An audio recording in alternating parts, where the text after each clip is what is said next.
மக்களே குளிச்சுட்டு போய்க்கிருக்கோம். குற்றாலத்தில் குளிச்சுட்டு போய்க்கிருக்கோம். ஒன்றும் பயப்படாத. எல்லாரும் குளிச்சுட்டு அடுத்த அருவியில் குளிக்க போகிறேன். இப்போ 5 அருவியில் குளிச்சாச்சு. நித்தீஷ்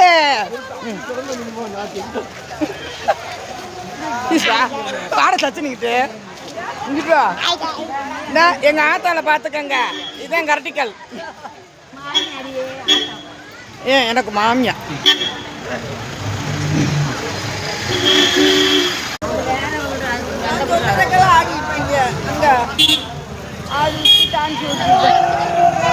எப்படி ஆடுது பாருங்க. குற்றாலம்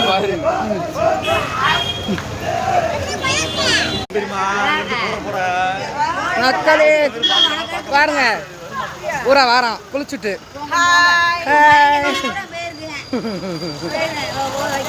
முருகனை காண முருகா தேவி நல்லா குளிச்சுருக்கோம். ஜெகப்பா இருக்கம்மா குளிச்சோம்.